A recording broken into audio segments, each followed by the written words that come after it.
Certificate 12A. Now, from a Scottish beach to the streets of Salford, where the 80s and some hearts are just about to break.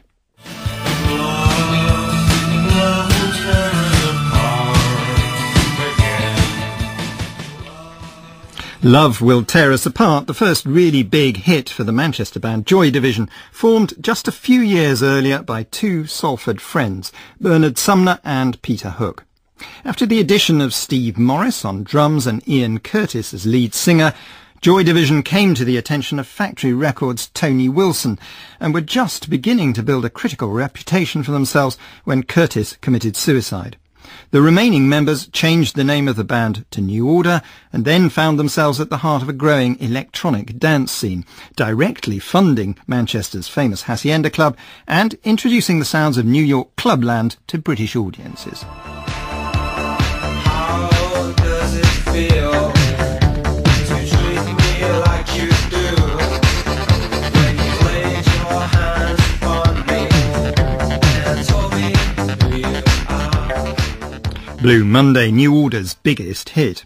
In a memoir called Chapter and Verse, Bernard Sumner has now written about his experience with both bands. And, as he remembers it, the unique sound of Joy Division was as much accident as design. We were a funny band because we never really, there wasn't much interplay between us, and we were kind of like four different people on different pedestals doing our own thing, so we're like four different solo artists really. We all seemed to instinctively know that we wanted to make this kind of music. It was quite heavy, and if you listen to Ian's lyrics it could sometimes be quite disturbing. Confusion in her eyes, it says it all. She's lost control. She's clinging to the nearest passerby. She's lost control. We realised that we didn't think our kind of music would get played on the radio, so the only way we were going to get our music across to people was through live performance. So when we would sit down to write, we'd instinctively sit down and write slow introspective songs, and then we'd stop ourselves and go, no, it's too easy, that's too easy, let's write something that's going to work well live. There's an odd sort of paradox in the book as you describe it, because you've got this band with an onstage with a public presence, which is, as you say, introspective, melancholy, very, very serious, kind of quite sombre and dark.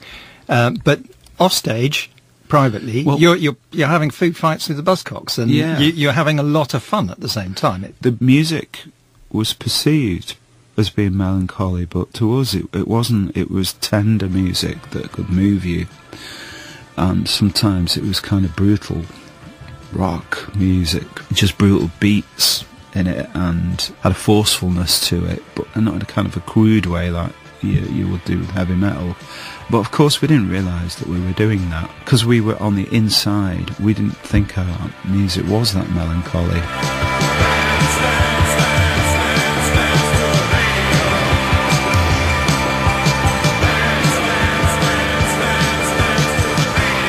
Nowadays, an 18-year-old starting like you would have probably on his phone a synth sampler, a mixing desk, every instrument available. Are you glad that you started off when it was simpler? That you did I am, actually. It's a very interesting question, because everyone's got now what we thought was possible then with the early instruments that we had. But obviously with those instruments there were great limitations. And we took the instruments absolutely as far as they could go, and sometimes the process was torturous. You know, you'd program a song like Blue Monday and you'd do it into a step sequencer where I won't bore the listeners with what a step sequencer is, but you'd enter notes by pressing a button one at a time. This song might have 3,500 notes in it, and then you get to 3,449 and you press the wrong button. So what you had to do was go right back to the start again and read, so it was very tedious, but it gave us a distinctive sound, I think, that put us in the vanguard. It worked for us. You always had a distinctive sound, both in Joy Division and New Order. I mean, going back to Joy Division, you say in the book that you hired Ian Curtis without an audition. That's right. So the question I want to ask is, what did you think the first time you heard him sing? I didn't care, really. Can you remember the Well, first time you've got to remember that we could only just about play our instruments because me and Peter Hook, the bass player, had just all we did was I'd been given a guitar by my mother for a birthday present, and he bought a bass, and we just bought 2 books: how to play the guitar, how to play the bass. So we advertised in a local music store in central Manchester for singers. When Ian called, he said, "Hi, it's Ian." And when I heard him, I thought, well, he's just about as proficient at singing as we are at our instrument, so that's fair enough. We'll make a great coupling. The first big hit you had was a posthumous hit, was Love Will Tear Us Apart. Yeah, Do you think it was partly a hit because it so perfectly summed up what a lot of people were feeling in the immediate aftermath of that? Oh, obviously the story of what had happened must have got out, and it became a very real record because of that, you know. And I think it remains one of the most poignant love songs ever written. If Ian hadn't died, it still would have done, because the lyrics are just stunningly beautiful and so personal. But the fact that he died as well, I guess it made it like an epitaph.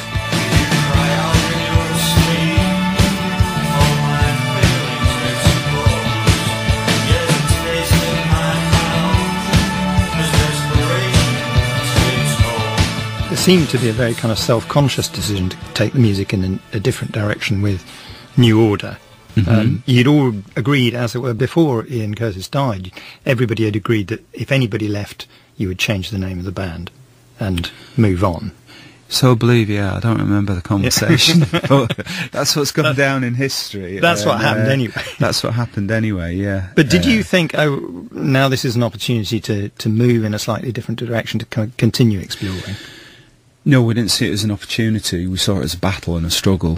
First of all, at the behest of our manager, Rob Gretton, we made things even harder for ourselves by deciding not to play any of the songs of Joy Division in the live set, but to write a whole new set of songs starting at year 0, so to speak. So we made a difficult situation even more difficult, but strangely, it worked.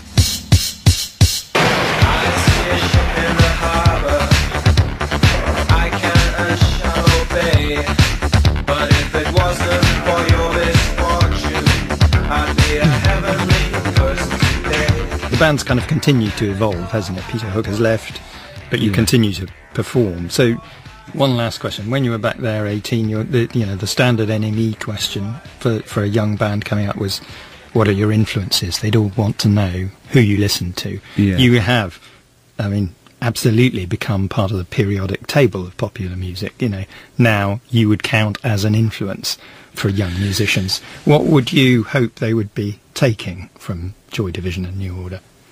In a business sense, learn from our mistakes, which I hopefully I've covered in the book.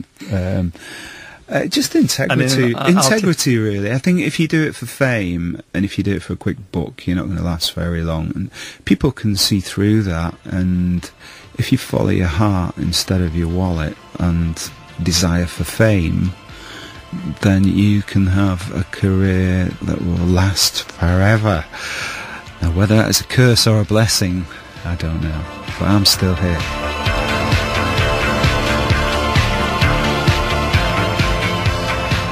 Bernard Sumner and Chapter and Verse New Order, Joy Division and Me is out now in hardback and ebook.